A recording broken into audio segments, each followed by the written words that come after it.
ಈಗ ಬರುತ್ತಿರುವಂತಹ ಮಾಹಿತಿಗಳ ಪ್ರಕಾರ 21 ನಿಮಿಷಗಳ ಕಾಲ ನಡೆದಿದ್ದಂತಹ ಈ ವಾಯು ದಾಳಿಯ ನಂಬರ್ 2 ಸರ್ಜಿಕಲ್ ಸ್ಟ್ರೈಕ್ ಇದು. ಹಿಂದೆ ನಡೆದಂಥದ್ದು ನಂಬರ್ 1 ಜೈಷ್ ಉಗ್ರರ ಜೊತೆಗೆ ಲಷ್ಕರ್ ಹಿಜ್ಬುಲ್ ಮುಜಾಹಿದ್ದೀನ್ ಮತ್ತು ಇತರೆ ಸೇನೆಗಳು ಕೂಡ ಸೇರಿ ಇತರೆ ಸಂಘಟನೆಗಳ ಮೇಲೆ ಕೂಡ ದಾಳಿ ಆಗಿದೆ ಅಂತ ಕೇಳಿ ಬರ್ತಾ ಇದೆ. 21 ನಿಮಿಷಗಳ ಕಾಲ ನಡೆದಿರಬಹುದಂತ ಈ ವಾಯು ದಾಳಿ ಏರ್ ಸ್ಟ್ರೈಕ್ ಏನಿದೆ ಅದರಲ್ಲಿ ಸಾಕಷ್ಟು ಧ್ವಂಸ ಆಗಿರಬಹುದು ಅಂತ. All right, M B Patil was saying ನನಗೆ ಯಾವುದೇ ಮಾಹಿತಿ ಇಲ್ಲ ಮತ್ತು ಪಾಕಿಸ್ತಾನದ ಪ್ರತಿಕ್ರಿಯೆ ಒಂದು ವಿಮಾನ ಬಂತು ಅಂತ dash. But the point is simple and straight, that is ಈ ವಾಯುದಾಳಿ ನಡೆದಿದೆ.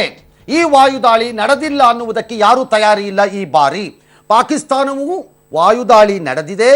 1, 2, 3, 6, 12 ಯುದ್ಧ ವಿಮಾನಗಳು ಕ್ರಾಸ್ ಆಗಿದೆ.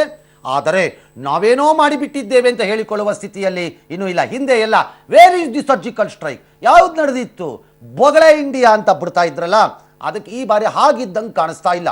ಎವ್ರಿಬಡಿ ಅಗ್ರೀಸ್ ಭಾರತ ಗಡಿ ನಿಯಂತ್ರಣ ರೇಖೆ ವಾಟ್ ವಿ ಕಾಲ್, ನಾವೇನನ್ನ LOC ಲೈನ್ ಆಫ್ ಕಂಟ್ರೋಲ್ ಅಂತ ಕರಿತೀವಿ. There is a difference between LOC and IB. International border ಬೇರೆ, LOC ಬೇರೆ, ಅಂತಾರಾಷ್ಟ್ರೀಯ ಗಡಿ ಬೇರೆ, ಗಡಿ ನಿಯಂತ್ರಣ ರೇಖೆ ಬೇರೆ. ಹಾಗಾಗಿ LOC ಅನ್ನು ಏನು ಕ್ರಾಸ್ ಮಾಡಿದ್ದೀವಿ ನಾವು, ಈ ಕ್ರಾಸಿಂಗ್ ಓವರ್ನ ಯಾರುವೆ ಇಲ್ಲ ಅಂತ ಹೇಳಲಿಕ್ಕೆ ಆಗ್ತಲ್ಲ. ಕ್ವಶನ್ ಈಸ್ ಏನು ಡ್ಯಾಮೇಜ್ ಆಗಿದೆ, ಎಷ್ಟಾಗಿದೆ ಅನ್ನೋದು ಲೆಕ್ಕಾಚಾರ. 40 ಯೋಧರನ್ನು ಕಳೆದುಕೊಂಡು ರೊಚ್ಚಿಗೆದ್ದಿದ್ದಂತಹ ಭಾರತಕ್ಕೆ ಈಗ ನಮಗೆ ಬೇಕಾಗಿರೋ ಉತ್ತರ. 21 ನಿಮಿಷಗಳ ಏರ್ ಸ್ಟ್ರೈಕ್ ನಡೀತೋ, 210 ನಿಮಿಷಗಳದ್ದು ನಡೀತೋ, 12 ಯುದ್ಧ ವಿಮಾನ ಪಾರ್ಟಿಸಿಪೇಟ್ ಮಾಡ್ತೋ, 120 ಪಾರ್ಟಿಸಿಪೇಟ್ ಮಾಡ್ತೋ, ಜೈಷೋ ಹಿಜ್ಬುಲ್ಲೋ ಮುಜಾಹಿದ್ದೀನೋ ನಮಗೆ ಸಂಬಂಧ ಇಲ್ಲ. What is the damage you people have done, that is exactly what this country, ಅಂದರೆ ಈ ದೇಶಕ್ಕೆ ಗೊತ್ತಾಗಬೇಕಾಗಿರುವಂಥ ವಿಚಾರ. ಆಲ್ ರೈಟ್, ಈಗ ಬರ್ತಿರುವ ಮಾಹಿತಿ ಪ್ರಕಾರ ಸುಮಾರು 21 ನಿಮಿಷಗಳ ಕಾಲ ಈ ವಾಯುಸೇನೆಯ ದಾಳಿ ಭಾರತೀಯ ನೆಲದಿಂದ ಪಾಕಿಸ್ತಾನದ ನೆಲದೊಳಕ್ಕೆ ನುಗ್ಗಿ ನಡೆದಿರುವಂತಹ ಕಾರ್ಯಾಚರಣೆ.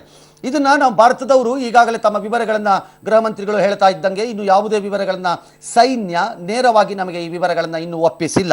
ಹಾಗಾಗಿ ನಮಗೆ ಈಗ ಬರುತ್ತಿರುವ ಮಾಹಿತಿಗಳೆಲ್ಲ ನಮ್ಮದೇ ಆದಂತಹ ಮೂಲಗಳು ಮತ್ತು ಪಾಸಿಬಲಿ ಸಮ್ ಗ್ರೌಂಡ್ ಇನ್ಫಾರ್ಮೇಷನ್, ತಳಮಟ್ಟದಲ್ಲಿ ಬರಬಹುದಾದ ಮೂಲಗಳಿಂದ ಬರ್ತಾ ಇರೋ ಮಾಹಿತಿಗಳು ಅಂತ ಕಾಣಿಸ್ತಾ ಇದೆ. ಸುಮಾರು 12 ದಿನ ಕಳೆದಿತ್ತು ಪುಲ್ವಾಮಾ ದಾಳಿಯಿಂದ ನಮ್ಮ ದೇಶ ಈ ರೀತಿ ರೊಚ್ಚಿಗೆದ್ದು. ನಿನ್ನೆಯಷ್ಟೇ ಪಬ್ಲಿಕ್ ಟಿವಿ ರಾಜ್ಯದ ಹಲವು ಜಿಲ್ಲೆಗಳಲ್ಲಿ, ನಗರಗಳಲ್ಲಿ ಒಂದು ಪಬ್ಲಿಕ್ ಜನಮತವನ್ನು ಸಂಗ್ರಹ ಮಾಡಿದಾಗ ಎಲ್ಲರೂ ಕೇಳ್ಕೊಳ್ತಿದ್ದು ಒಂದೇ, ಯುದ್ಧ ಒಂದೇ ಇವರಿಗೆ, ಈ ಪಾಪಿಗಳಿಗೆ ದಾರಿ ಇರುವಂಥದ್ದು, ಈ ಪುಡಿ ರೌಡಿಗಳಿಗೆ ದಾರಿಗೆ ತರದೇ ಇದ್ದರೆ ಇದು ಆಗೋದಿಲ್ಲ, ಪದೇ ಆಗ್ತಾ ಇರುತ್ತೆ ಅಂತ. ಓಕೆ, ಹಾಗಿದ್ದರೆ ಭಾರತ ಪಾಕಿಸ್ತಾನಕ್ಕೆ ಪಾಠ ಕಲಿಸಬೇಕು ಎಂಬ ಮಾರ್ಗೋಪಾಯಿಗಳ ಪೈಕಿ ಇದ್ದಿದ್ದು ನಮಗೆ ನೇರವಾಗಿ ಯುದ್ಧನೇ ಅಲ್ಲ, ಅದರಲ್ಲಿ ಸರ್ಜಿಕಲ್ ಸ್ಟ್ರೈಕ್ ಈ ಥರದ್ದು ಒಂದು ಮಾರ್ಗ ಇತ್ತು. ಪ್ರಾಬಬಲಿ ಗವರ್ಮೆಂಟ್ ಆಫ್ ಇಂಡಿಯಾ ಅಂದರೆ ಭಾರತ ಸರ್ಕಾರ, ಭಾರತ ಸೇನೆ ಒಂದು ಸಂದೇಶವನ್ನು ರವಾನೆ ಮಾಡ್ತಾ ಇದೆ ಪಾಕಿಸ್ತಾನಕ್ಕೆ. ಬಿ ಕೇರ್ಫುಲ್, ಕೆಣಕಿದ್ದಕ್ಕೆ ಮೊದಲಿನ ಥರ ಬರೀ ಮಾತುಗಳಲ್ಲಿ ಉತ್ತರವನ್ನು ಕೊಡ್ತಾ ಇಲ್ಲ. ನಾವು ಮೊದಲಾಗಿದ್ದರೆ ಬರೀ ಎಚ್ಚರಿಕೆ, ಇನ್ನೊಮ್ಮೆ ನಮ್ಮ ತಂಟೆಗೆ ಬಂದರೆ ಹುಷಾರ್ ಅಂತ ಇದ್ವಿ. ಅಲ್ಲಿಂದ ಮುಂದಕ್ಕೆ ಹೋಗ್ತಾ ಇರಲಿಲ್ಲ. ಅಬ್ಬಬ್ಬ ಅಂದರೆ ಆ ಕಡೆ ಗಡಿ ಈ ಕಡೆ ಗಡಿಯಿಂದ ಪುಟು ಅಂತ ಒಂದು 5-6 ಗಂಟೆ ಕಾಲ ಕ್ರಾಸ್ ಫೈರಿಂಗ್ ನಡೀತಾ ಇರೋದು, ಅಲ್ಲಿಂದ ಮುಂದಕ್ಕೆ ಹೋಗ್ತಾ ಇರಲಿಲ್ಲ. ಆದರೆ ಕಳೆದ ಬಾರಿ ಸರ್ಜಿಕಲ್ ಸ್ಟ್ರೈಕ್ ಮಾಡಿತ್ತು, ಈ ಬಾರಿ ವಾಯುಸೇನೆಯನ್ನೇ ಬಳಸಿಕೊಂಡು ಸರ್ಜಿಕಲ್ ಸ್ಟ್ರೈಕ್ ಮಾಡಿದ್ದೀವಿ. ಅಂದರೆ ನಮಗೆ ಆ ಶಕ್ತಿ ಇದೆ, ನಮಗೆ ಯಾವಾಗ ಬೇಕಾದರೂ ನಿಮ್ಮ ಒಳಕ್ಕೆ ಬರೋಕ್ಕೆ ತಾಕತ್ತಿದೆ, ನಮಗೆ ಯಾವಾಗ ಬೇಕಾದರೂ ನಿಮ್ಮ ಭೂಮಿ ಒಳಕ್ಕೆ ನುಗ್ಗೋದಕ್ಕೆ ನಮ್ಮ ಹತ್ರ ಶಕ್ತಿ ಇದೆ, ಅದಕ್ಕೆ ಬೇಕಾದಂಥ ತಂತ್ರಜ್ಞಾನ ಇದೆ, ಸಾಮರ್ಥ್ಯ ಇದೆ, ಮನಸ್ಸಿದೆ ಅನ್ನೋದನ್ನು ಪ್ರಾಬಬಲಿ ಪಾಕಿಸ್ತಾನಕ್ಕೆ ಅಥವಾ ಪಾಕಿಸ್ತಾನವನ್ನು ಬೆಂಬಲಿಸುತ್ತಿರುವಂತಹ ಇತರ ದೇಶಗಳು ಮತ್ತು ರಾಷ್ಟ್ರಗಳು ಅಥವಾ ಇನ್ನಿತರ ರಾಷ್ಟ್ರಗಳಿಗೆ ಸಂದೇಶ ರವಾನೆಯ ಪ್ರಮುಖ ಹೆಜ್ಜೆಯನ್ನು ಭಾರತ ಸರ್ಕಾರ ತೆಗೆದುಕೊಂಡಂಗೆ ಕಾಣಿಸ್ತಾ ಇದೆ. ಅಂದರೆ ಅರ್ಥ ಯುದ್ಧಕ್ಕೆ ಪೂರ್ವ ತಾಲೀಮಿನಂತೆ ಇದ್ದಂಗೆ ಇದೆ. ಇನ್ನು ಕೆಣಕಿದರೆ ಯುದ್ಧವೇ ಮುಂದಿನ ತಾಲೀಮು ಅನ್ನೋ ಲೆಕ್ಕಾಚಾರದಲ್ಲಿ ಇದ್ದಂಗಿದೆ. That appears to be an international opinion. ನಾನು ಭಾಳ ಕಡೆಯಿಂದ ಗ್ಯಾದರ್ ಮಾಡ್ಕೋತಾ ಇದ್ದಿದ್ದ ಇನ್ಫಾರ್ಮೇಷನ್ಗಳ ಪ್ರಕಾರ ಅಂತಾರಾಷ್ಟ್ರೀಯ ಮಟ್ಟದಲ್ಲೂ ಇದೇ ಒಪಿನಿಯನ್ ಗ್ಯಾದರ್ ಆಗ್ತಾ ಇದೆ. ಇಂಡಿಯಾ ಈ ಸೆಂಡಿಂಗ್ ಎ ಮೆಸೇಜ್. ಭಾರತ ಒಂದು ಸಂದೇಶವನ್ನು ಭಾಳ ಸ್ಪಷ್ಟವಾಗಿ ಕಳಿಸ್ತಾ ಇದೆ. ಲುಕ್, ನೋಡಿ, ಕಳೆದ ಸರ್ಜಿಕಲ್ ಸ್ಟ್ರೈಕ್ ಆರ್ಮಿ ಕಮಾಂಡೋಗಳಿದ್ರು, ಈ ಸರ್ಜಿಕಲ್ ಸ್ಟ್ರೈಕ್ ವಾಯುಪಡೆ ಬಂದಿದೆ. ಅಂದರೆ ಅರ್ಥ ಭೂಮಿ ಮತ್ತು ಆಕಾಶ ಎರಡೂ ಕಡೆಯಿಂದ ನಮಗೆ ಒಳಕ್ಕೆ ಬರೋಕ್ಕೆ ತಾಕತ್ತಿದೆ. Be careful. That appears to be the message India ಪಾಕಿಸ್ತಾನಕ್ಕೆ ಕಳಿಸ್ತಾ ಇರುವಂಥದ್ದು. It is not 100 bomb, 10 bomb, 1000 kg, 1000 kg ಡೆಸ್ಟ್ರಕ್ಷನ್ನು, 6 ಮನೆ, 60 ಮನೆ, 3 ಜನ, 4 ಜನ ಅಲ್ಲ. The point is the message they are trying to send ಇಂಡಿಯಾನವರು. ಬಿ ಕೇರ್ಫುಲ್, ನಾವು ಒಳಕ್ಕೆ ಬರೋಕ್ಕೆ ತಾಕತ್ತಿದೆ. ನೀವೇನು ಬಡ್ಕೊಂಡ್ರು ಸರಿ, ಬನ್ನಿ ನೋಡ್ಬಿಡೋಣ, ಅದೇನು ಮಾಡ್ಕೊಂಡ್ಬಿಡ್ತೀರಿ, ಇನ್ನು ನೋಡೋಣ, ನಾವಿಲ್ಲಿ ಕಾಯ್ತಾ ಕೂತಿಲ್ವಾ ಅಂತೆಲ್ಲ ಬಾಣ ಬಿಡ್ತೀರಲ್ಲ, look at your preparedness and look at your ಪರಿಸ್ಥಿತಿಯನ್ನು, ನಿಮ್ಮದು ಸ್ಥಿತಿಯನ್ನು ನೋಡ್ಕೊಳ್ಳಿ ಅನ್ನೋ ಮೆಸೇಜನ್ನು ಹೋದಂಗೆ ಕಾಣಿಸ್ತಾ ಇದೆ. ಅಷ್ಟರ ಮಟ್ಟಿಗೆ ಭಾರತ ತನ್ನ ಒಂದು ಸಂದೇಶವನ್ನು ಇವತ್ತು ರವಾನಾ ಮಾಡಿದ್ದರು. ಭಾರತೀಯರು ಇದರಿಂದ ನೆಮ್ಮದಿ ಸಂತೋಷವನ್ನು ಪಟ್ಕೊಳ್ತಾರೆ ಅಂದರೆ no no no no no ಇಲ್ಲ ಅಂತಲೇ ನಮ್ಮ ಪ್ರಕಾರದಲ್ಲಿ. ಕಾರಣ ವಿ ವಾಂಟ್ ಡೆಫಿನಿಟಿವ್ ಆನ್ಸರ್ಸ್. ನಮಗೆ ಅತ್ಯಂತ ಸ್ಪಷ್ಟವಾದಂತಹ, ಅತ್ಯಂತ ನಿರ್ದಿಷ್ಟವಾದಂತಹ, ನಮ್ಮ ಕಣ್ಣಿಗೆ ಕಾಣಿಸುವಂತಹ 40 ದೇಹಗಳನ್ನು ನೋಡಿರುವಂತಹ ಭಾರತೀಯರ ಕಣ್ಣಿನಲ್ಲಿ ಏನಾದರೂ ಒಂದು ಕಾಣಿಸ್ಬೇಕು ನಮಗೆ. ನಮ್ಮ ಕಣ್ಣಿಗೆ ಕಾಣಿಸದ ಡ್ಯಾಮೇಜ್ಗಳಾಗಲಿ, ಕ್ರಮಗಳಾಗಲಿ, ಆ್ಯಕ್ಷನ್ಗಳಾಗಲಿ ನಮಗೆ ಯಾವ ಸಂಬಂಧನೂ ಇಲ್ಲ. ನಾವು ಅದನ್ನು ನಂಬೋದೂ ಇಲ್ಲ. ನಮ್ಮ ಕಣ್ಣಿಗೆ ಕಾಣಿಸಬೇಕು ಭಾರತೀಯರಿಗೆ. ಏನು ಮಾಡಿದ್ದೀರಿ ನೀವು ಕೇಂದ್ರ ಸರ್ಕಾರದವರುಗಳು, ಏನು ಮಾಡುತ್ತಿದೆ ಭಾರತ ಅನ್ನೋದು ನಮಗೆ ಗೊತ್ತಾಗಬೇಕು. ಆಗ ಮಾತ್ರ ಸ್ವಲ್ಪ ಕುದೀತಿರೋ ರಕ್ತ ತಂಪಾಗೋ ಚಾನ್ಸಸ್ ಇದೆ. Otherwise remember this will be an issue. Of course politically ಈ ಇಶ್ಯೂ ಈಗ ಬಹುದೊಡ್ಡದಾದಂಥ ಒಂದು ಇಶ್ಯೂ ಆಗಲಿಕ್ಕೆ ಎಲ್ಲ ರೀತಿಯಲ್ಲೂ ಸಾಧ್ಯತೆ ಇದೆ. ಕಾಂಗ್ರೆಸ್ನವ್ರು ಒಂದು ರೀತಿ ಬಾಯಿಗೆ ಬಂದಂಗೆ ಹೇಳೋದು, ಇನ್ಯಾರೋ ಮಮತಾ ಬ್ಯಾನರ್ಜಿ ಹೇಳೋದು, ಇನ್ಯಾರೋ ಒಬ್ಬರು ಬಾಯಿಗೆ ಬಂದಂಗೆ ಬಾಣ ಬಿಡೋದು, ಯಾರೋ ಒಬ್ಬರು ಬೇಕಾದ್ರೆ ಪಾಕಿಸ್ತಾನದ ಮೇಲೆ ಯಾಕೆ ಹಾಕಿದ್ರಿ ಅಂತ ಪಾಕಿಸ್ತಾನದಲ್ಲೇ ಹುಟ್ಟಿ ಮಿಂದು ಎದ್ದು ಅಲ್ಲೇ ಅನ್ನ ತಿಂದು ಗಾಳಿ ಕುಡ್ಕೊಂಡು ಅಂದಂಗೆ ಆಡೋರು, ಈ ಥರದವರೆಲ್ಲ ಇರ್ತಾರೆ ಇನ್ನು ಮುಂದಿನ ದಿನಗಳಲ್ಲಿ. ಅವ್ರನ್ನೆಲ್ಲ ಡೋಂಟ್ ಕೇರ್ ಮಾಸ್ಟರ್ಗಳು ಮಾಡಬೇಕು. ಪಾಕಿಸ್ತಾನದ 3 ಉಗ್ರರ ಕೇಂದ್ರಗಳ ಮೇಲೆ ದಾಳಿ ನಡೆಸಿರುವಂತಹ ಭಾರತೀಯ ಸೇನೆ ಪ್ರಥಮ ಮಾಹಿತಿಗಳನ್ನು ಕೊಡಲಿಕ್ಕೆ ಕೆಲವೇ ಕ್ಷಮಗಳಿದ್ದಂಗಿದೆ. ಮುಂಜಾನೆ 3:45 ಬಾಲ್ಕೋಟ್ ಮೇಲೆ ದಾಳಿ. ಬಾಲ್ಕೋಟ್ ಪಾಕಿಸ್ತಾನ ಆಕ್ಯುಪೈಡ್ ಕಾಶ್ಮೀರ ಭಾಗದಲ್ಲಿರುವಂಥದ್ದು. 48ಕ್ಕೆ ಮುಜಾಫರಾಬಾದ್ ಮೇಲೆ ದಾಳಿಯನ್ನು ಮಾಡಿದ್ದಾರೆ.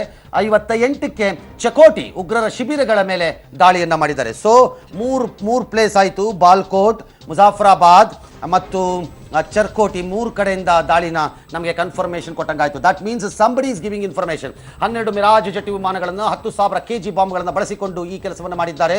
3 ಉಗ್ರರ ಕೇಂದ್ರಗಳನ್ನು ಭಾರತೀಯ ವಾಯುಸೇನೆ ದಾಳಿಗೆ ಟಾರ್ಗೆಟ್ ಮಾಡಿಕೊಂಡಿತ್ತು. ಮುಂಜಾನೆ 45ಕ್ಕೆ ಬಾಲ್ಕೋಟ್ನಲ್ಲಿ ನಾನು ಈಗಾಗಲೇ ಹೇಳಿದಂಗೆ 1ರ ಮೇಲೆ ದಾಳಿ ನಡೆದರೆ, ಆ ನಂತರ ಮುಜಫರಾಬಾದ್ನಲ್ಲಿ 48ಕ್ಕೂ, ಆ ನಂತರ ಕೊನೆಯ ಪ್ರಮುಖ ದಾಳಿಯಾಗಿ 58ಕ್ಕೆ ಚಕೋಟಿನಲ್ಲಿ ಉಗ್ರರ ಕೇಂದ್ರಗಳ ಮೇಲೆ ದಾಳಿಯನ್ನು ಭಾರತ ಸರ್ಕಾರ ಮಾಡಿದೆ. ಆಲ್ ರೈಟ್, ಈ ಎಲ್ಲ ವಿವರಗಳನ್ನು ನಾವು ನಿಮ್ಮ ಮುಂದೆ ಹಾಜರುಪಡಿಸ್ತಾ ಇದ್ದೀವಿ. This is what you are seeing. Actually ಇದು ನೀವು ಈಗ ಭಾರತದ ಒಂದು ಮ್ಯಾಪನ್ನು ತೋರಿಸ್ತಾ ಇದ್ದಾರೆ. ಯಾವುದು ಬ್ಲಿಂಕ್ ಆಗ್ತಾ ಇದೆ ಆ ಲೈಟಲ್ಲಿ ನೀವು ನೋಡ್ತಾ ಇದ್ದೀರಿ, ಅದು ಭಾರತದ ಗಡಿ. ಓಕೆ, ಆದ್ದರಿಂದ ಆ ಕಡೆಗೆ POK ಅಂತ ಏನು ನೋಡ್ತಾ ಇದ್ದೀರಿ, that is Pak occupied Kashmir. ಈ ಕಡೆ JNK ಅಂತ ಏನು ನೋಡ್ತೀವಿ, ಇದು ನಮ್ಮ ಜಮ್ಮು ಮತ್ತು ಕಾಶ್ಮೀರ. ನಮ್ಮ ವಾದ ಇರುವಂಥದ್ದು ಆ POK ಅಂತೇನಿದೆ, ಪಾಕ್ ಆಕ್ಯುಪೈಡ್ ಕಾಶ್ಮೀರು, ಅದು ಪಾಕಿಸ್ತಾನದ್ದಲ್ಲ, ಅದು ಭಾರತದ್ದೇ. ದಗಾಕೋರದಿಂದ ಮೋಸದಿಂದ ಅದಿದೆ ಅನ್ನೋದೇ ನಮ್ಮ ಲೆಕ್ಕಾಚಾರ ಸ್ಟಿಲ್. ಓಕೆ, ಯುದ್ಧಗಳು ಕಳೆದ ನಂತರ ಅಂತಾರಾಷ್ಟ್ರೀಯ ಗಡಿಯನ್ನು ನಿಗದಿಪಡಿಸಲು ಆಗದಿದ್ದಾಗ ಈ ಯಾವುದು ಲೈಟಲ್ಲಿ ನಿಮಗೆ ಮಿಣುಗುತ್ತಾ ಇದೆ ಆ ಜಾಗವನ್ನು, ಆ ಲೆಂತ್ನ, ಇಡೀ ಮ್ಯಾಪ್ನಲ್ಲಿ ಅದಷ್ಟು ಉದ್ದವನ್ನು ನಾವು LOC ಎಂದು ಕರ್ಕೊಂಡ್ವಿ. LOC ಅಂದರೆ line of control. Line of control ಅಂದರೆ ಗಡಿ ನಿಯಂತ್ರಣ ರೇಖೆ ಅಂತಂದರೆ ಇದನ್ನು ದಾಟಿ ಯಾರು ಗಲಾಟೆ ಮಾಡ್ಕೊಳ್ಳೋದು ಬೇಡ, ಇಲ್ಲಿ ಇರೋಣ, ನಮ್ಮ ಪಡೆಗೆ ನಾವು ಇರೋಣ ಅಂತ. ಎಕ್ಸಾಕ್ಟ್ಲಿ ದಿ ಪಾಯಿಂಟನ್ನು ಯೂಸ್ ಮಾಡ್ಕೊಂಡಿದ್ದು ಪಾಕಿಸ್ತಾನ. ಯಾವ ಗಡಿ ನಿಯಂತ್ರಣ ರೇಖೆ LOC ಇದೆ ಅದರ ಆ ಕಡೆ ಭಾಗದಲ್ಲಿ ನಮ್ಮ ಬಾರ್ಡರ್ಗೆ, ನಮ್ಮ ಗಡಿಗೆ ಹತ್ತಿರವಾದಂತೆ ಬಾಲ್ಕೋಟ್ ನೀವು ನೋಡ್ತಾ ಇದ್ದೀರಿ, ಚಕೋಟಿ ನೀವು ನೋಡ್ತಾ ಇದ್ದೀರಿ, ಮತ್ತು ಮುಜಫರಾಬಾದ್, ಈ 3 ಜಾಗಗಳಲ್ಲಿ ಉಗ್ರರ ತರಬೇತಿ ಶಿಬಿರಗಳನ್ನು ಪ್ರಾರಂಭ ಮಾಡಿದ್ರು. ಮತ್ತು ಉಗ್ರರ ಲಾಂಚ್ ಪ್ಯಾಡ್ಗಳು ಅಂತ ಕರೀತಾರೆ. ಲಾಂಚ್ ಪ್ಯಾಡ್ಗಳು ಅಂತಂದರೆ ರಾಕೆಟ್ ಇಟ್ಬಿಟ್ಟು ಅವ್ರನ್ನ ಅದರೊಳಗಡೆ ಕೂರಿಸ್ಬಿಟ್ಟು ಜುಮ್ ಅಂತ ಹಾರಿಸ್ತಾರೆ ಅಂತಲ್ಲ, because launch pads virtually associated with space technology. But ಇದು ಲಾಂಚ್ ಪ್ಯಾಡ್ ಅಂದರೆ ಆ ಜಾಗದಿಂದ ಅವರನ್ನು ಭಾರತದ ಒಳಕ್ಕೆ ನುಸುಳಿಸುವುದು. ಹಾಗಾಗಿ ಈ ಲಾಂಚ್ ಪ್ಯಾಡ್ಗಳು ಮತ್ತು ತರಬೇತಿ ಕೇಂದ್ರಗಳನ್ನು ಬಾಲ್ಕೋಟ್, ಚಕೋಟಿ ಹಾಗೂ ಮುಜಫರಾಬಾದ್ನಲ್ಲಿ ಇವರು ಸ್ಟಾರ್ಟ್ ಮಾಡಿದ್ರು. ಅಲ್ಲದೆ ಇನ್ನೂ ಇದೆ. ವಿ ಹ್ಯಾವ್ ಆಲ್ಮೋಸ್ಟ್ ಐಡೆಂಟಿಫೈಡ್ ಒಂದು 26-27 ಜಾಗದಲ್ಲಿ ಈ ಥರದ ಕ್ಯಾಂಪ್ಗಳಿದೆ ಇವ್ರದ್ದು ಅಂತ ನಾವು ಲೆಕ್ಕ ಹಾಕಿದ್ದೀವಿ. ಇವೆಲ್ಲ ಕ್ಯಾಂಪ್ಗಳು ಸಪೋರ್ಟೆಡ್, ಬೆಂಬಲಿತ ಪಾಕಿಸ್ತಾನ ಆರ್ಮಿ, ISI ಅವರೇ ಸಾಕೋರು, ಅವರೇ ಸಾಕಿ ಅನ್ನ ಹಾಕಿ ಎಲ್ಲ ಮಾಡಿ ಸಾಕಿ ತಯಾರಿ ಮಾಡಿಕೊಡೋ ಅಂಥವ್ರು. ಹಾಗಾಗಿ ಈ 3ರ ಮೇಲೆ ಭಾರತ ಏನು ಮಾಡಿದೆ, ನಮ್ಮ ವಾಯುನೆಲೆ ಒಳಗಡೆಯಿಂದ ಕ್ರಾಸ್ ಮಾಡಿದೆ. ಯಾವುದು ಲೈಟಲ್ಲಿ ಈಗ ಬ್ಲಿಂಕ್ ಆಗ್ತಾ ಇದೆ, ಮಿಣುಗುತ್ತಾ ಇದೆ ನಿಮ್ಗೆ ಕಾಣಿಸ್ತೀವಿ, ಅದನ್ನು ಕ್ರಾಸ್ ಮಾಡಿ ಆ ಕಡೆಗೆ ಹೋಗಿದ್ದೀವಿ, ವಿಚ್ ಈಸ್ ರೇರ್. ಸಾಮಾನ್ಯವಾಗಿ ಭಾರತದ ವಾಯುಸೇನೆ ಏನೇ ಆದರೂ ಯಾವುದು ಲೈಟ್ ಬರ್ತಾ ಇದೆ LOC ಅಂತ ಕರಿತಾ ಇದ್ದೀವಿ, ಅದರ ಒಳಗಡೆ ನಮ್ಮದ್ರೊಳಗಡೆಗೆ ಇರ್ತಾರೆ, ಅದನ್ನು ದಾಟ್ ಆಚೆ ಹೋಗಲ್ಲ ನಮ್ಮವರು.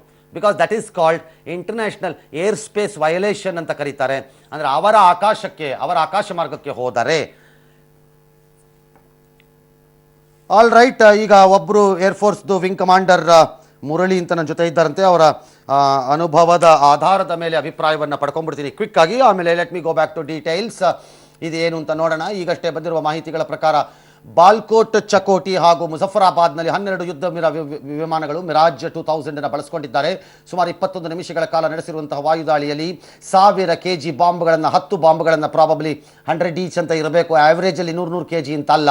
It depends on various types of bombs, ತರಾವರಿ ಬಾಂಬ್ಗಳು ಅದನ್ನು ಡ್ರಾಪ್ ಮಾಡಿದ್ದಾರೆ. ಇದರ ಪರಿಣಾಮ ಜೈಷ್ ಮತ್ತು ಮುಜಾಹಿದ್ದೀನ್, ಹಿಜ್ಬುಲ್ ಮುಜಾಹಿದ್ದೀನ್ ಅವರ ಸಂಘಟನೆಗಳಿಗೆ ಸೇರಿದಂತಹ ಒಂದಿಷ್ಟು ಅವರ ತರಬೇತಿ ಕೇಂದ್ರಗಳು ಹಾಗೂ ಲಾಂಚ್ ಪ್ಯಾಡ್ಗಳನ್ನು ಡಿಸ್ಟ್ರಾಯ್ ಮಾಡಿದ್ದಾರೆ ಅನ್ನೋದು ನಮ್ಮ ಮಾಹಿತಿ. ಬೆಳಗ್ಗೆ 3:30 ನಡೆದಿರುವಂತಹ ಈ ಪ್ರತ್ಯುತ್ತರ ಭಾರತದ ಪ್ರತ್ಯುತ್ತರ ಮುಂದಿನ ದಿನಗಳಲ್ಲಿ ಯಾವ ಉತ್ತರವನ್ನು ತರುತ್ತದೆ ಅನ್ನೋದಕ್ಕೆ ಕಾದು ನೋಡಬೇಕು. Let me